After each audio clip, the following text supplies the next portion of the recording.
예, 이번 미국 항공기 사고와 관련해서 전문가 연결해 좀 더 자세히 알아봅니다. 최인찬 신라대 항공운항학과 교수 연결돼 있습니다. 교수님 안녕하십니까?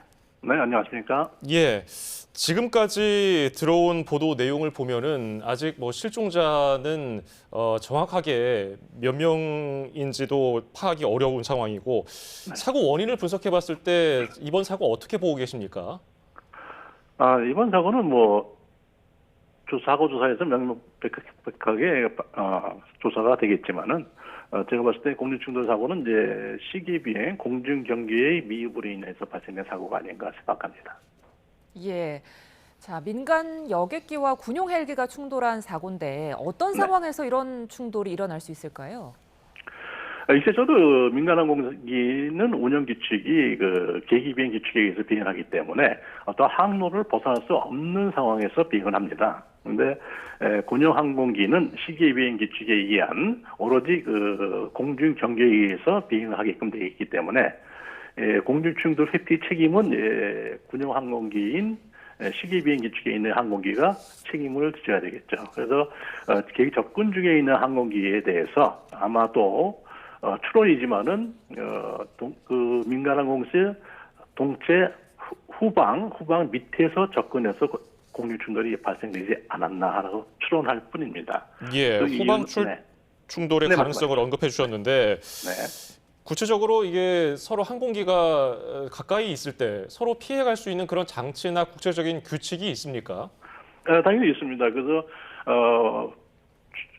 공중에서 조우 시에 회피 우선순위자가 다 언급이 규정이 되어 있는데 이번 경우는 이제 특히 규정엔 되어 있지만은 장치도 항공기 시스템상 공중 충돌 회피 장치라는 게 TKS 장비가 달려 있습니다. 민간 항공기에는.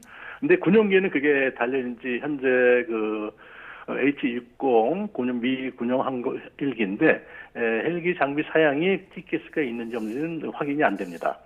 그래서 통상적으로 이 TKS가 장착되어 있는 민간 항공기는 상대방의 TKS 장비가 없어도 그 항적 정보를 확인이 가능하기 때문에 전방에서 접근 조우 중이라면은 충분히 회피할 수 있는 여유와 시간이 있었습니다. 근데 공중 충돌했다는 것은 이 민간 항공기의 후방이나 상방도 상관없겠지만은 그 뒤쪽 부분에서 추돌을 하지 않았나 하고 추론할 수가 있겠습니다.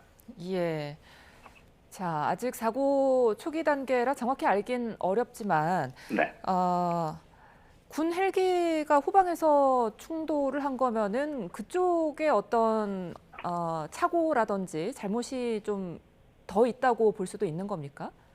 사고 조사에서 밝혀지겠지만 사고 조사는 건 누구의 자잘못을 판단하기 위해서 하는 게 아니고 유사한 사고를 미래 사후 후에 다시 방지하기 위해서 그런 조처가 취해져 있기 때문에 단지 저희는 이제 추측을 할 수가 있는데 후방에서 말씀드린 대로 민간항공기는 그런 시스템이 구비가 되어 있기 때문에 전방에 접근하는 항체에 대해서는 확인이 가능하고 또한 지상 관제사도 공중에서 접근하는 항공기에 대해서 조종사한테 알려줄 의무가 있습니다.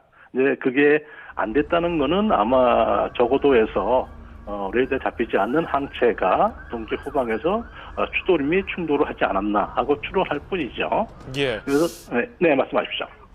예. 그 지상에서 항공기 꼬리끼리 부딪힌다든지 이런 소식은 종종 들려오거든요. 그런데 이런 공중에서 항공기와 항공기가 부딪히는 사고는 좀 종종 발생하는 편입니까? 종종 발생하지 않죠. 종종 발생하지는 않지만은 대표적인 공중 충돌 사고는 발생 건수에 비해서 인명사고가 막대하기 때문에 예의주시하고 있는 부분이죠. 국제적으로. 대표적인 사례가 예전에 2002년도에 독일의 이베링 상공에서 DHL 757 항공기와 러시아 여객기인 Tu-154 항공기가 공중 충돌한 사고가 있습니다. 그래서 각 기종의 두 개의 기종에 타고 있던 71명의 탑승객이 모두 전원 사망한 사례가 있는데 그 이후에는 대표적으로 크게 알려진 공중충돌 사고는 없는 걸로 알고 있습니다. 이번 케이스 빼놓고. 그래서 미국에서도 이 2009년 이후에 약 15년 만에 미국에서 발생한 최악의 항공 참사 현재 기록돼서 여론의 주목을 받고 있죠. 현재. 그렇습니다. 예. 자, 여러 항공기가 주변을 지날 때 서로 피해갈 수 있는 장비라든지 어떤 국제적인 규칙 같은 게 있을 텐데 어떻습니까?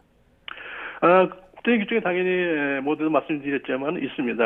예를 들면은 뭐 우측에 보이는 항공기가 보일 때는 내가 회피를 해야 된다. 그러니까 우선의 기준이죠. 그다음에 고성능 항공기일 경우에는 저성능 항공기에 뭐 양보를 해야 된다. 이런 것들이 항상 여러 가지 사항이 있습니다. 그래서 근데 그러한 사항보다는 가장 좋은 거는 뭐냐면 우선적으로 어떤 규범보다는 공중 경계가 최우선을 해야 되겠죠. 그런데 이런 것들이 지금 미군 관계자에 의해서 나중에 알려진 바에 의하면 그 헬리콥터가 그 훈련 비행 중에 있었다고 그렇게 전언을 들었습니다. 그런데 그런 과정에 훈련 비행 중이기 때문에 특별히 공중 경계가 더 좀 미흡하지 않았나 하고 추론할 뿐이죠. 그래서 예. 이건 뭐 나중에 사고 조사가 밝혀지겠죠. 네. 예. 민간 항공기와 군용 항공기가 충돌했기 때문에 좀 의문이 드는 것이 뭐 관제 시스템이라든지 혹은 통신 주파수 이런 게 통합돼 있는가 분리돼 있는가 이건 어떻습니까? 네, 일단 그런 것도 굉장히 큰 문제가 됩니다. 가장 중요한 것은 이제 관제 레이더가 항적을 식별을 해서 계기 비행 중에 있는 항공기에 조류 충돌 방지 같이 미리 항적 식별을 주의 경고를 줘야 되는데 헬리콥터 같은 경우에는 저고도 비행을 많이 하기 때문에 그게 안 잡힐 수가 있습니다. 또 사용하는 통신 주파수도 민간 항공기는 VHF라는 초단파 주파수를 사용하고 이 군용 항공기는 대체적으로 UHF라는 초고주파 주파수를 사용하기 때문에 서로 상호 교신이 안 됩니다. 통화도 들을 수가 없고 그래서 분리된 단면에서 그럼 어떻게 관제를 해야 되느냐? 각각의 관제사들이 비행 계획이라든지 항적 정보에 의해서 관조할 수밖에 없는데 말씀드린 대로 이 헬기는 워낙 적어도 비행을 하기 때문에 일단 해당 공항의 관제사가 레이더로 식별을 못할 수도 있습니다. 만약 식별했으면 당연히 항적 정보 알려주겠죠. 알라토쿠션은 당연히 민간 계기비행 항공사에 통보를 해서 주의 경계를 해야 되는데 그게 못했다는 거는 아마 관제 레이더에서 식별이 안 됐을 가능성이 많습니다. 예. 우리나라에도 민간 여객기와 군용 항공기가 같이 쓰는 공항이 있다고 하는데 이런 사고 발생 위험성은 없을까요?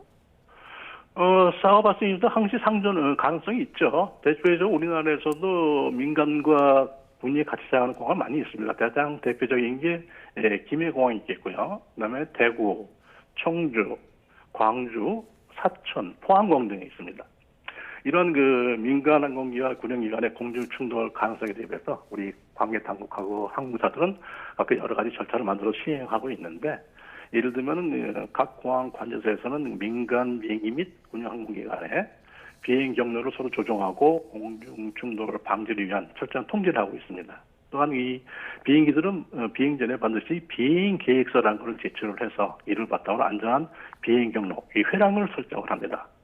따라서 이와 관련해서는 군용기들은 어떤 특정 훈련이나 작전 시에는 특별한 절차를 말하면 이게 사전 공지, 즉 노타임이라고 얘기하는데 이런 공지를 통해서 민간 항공기와의 상호작용을 또 조정하기도 합니다.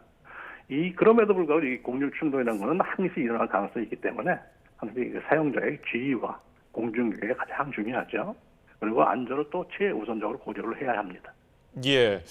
이게 군용과 민간의 경우는 관제 시스템이 통합적으로 정리를 하기가 어렵고 통신 주파수 문제도 있고 미리 공지를 해야 된다고 말씀해 주셨는데 이 외에도 항공기끼리 충돌 사고를 피하기 위해서 대비책이 있다면 뭐가 있겠습니까? 그런 대비책을 위해서 반드시 필수 장비를 설치해야 되는 게 공중 충돌 방지 시스템이라는 게 있습니다. TCAS라고 얘기하는데 이 TCAS는 사전 상대방 항적이 나에게 접근했을 때 약 40초 전, 25초 전을 경고를 해서 동일한 경로를 유지하면 저 항공기하고 충돌 가능성이 있습니다 하는 그런 어드밴스 메시지 같은 거를 조종사한테 알려주게끔 되어 있습니다. 그럼 조종사는 그에 따라서 서로 회피 조작이 가능하죠. 즉, 이 TCAS 장비를 장착하는 항공기들끼리는 서로 상호 교신을 합니다. 우선 교신해서 너는 위로 피해, 나는 아래로 피해 이렇게 피하는 방향까지 서로 간에 주고받아서 상대방에서 엇갈리지 않게끔 이게 회피 조작을 할 수가 있습니다. 그래서 민간 항공기들은 이런 장비가 필수 장비로 다 장착이 되어 있습니다. TKS라는 장비가 그렇습니다. 예, 알겠습니다. 자, 오늘 도움 말씀 여기까지 듣겠습니다. 지금까지 최인찬 신라대 항공운항학과 교수와 함께했습니다. 교수님 고맙습니다. 네, 감사합니다.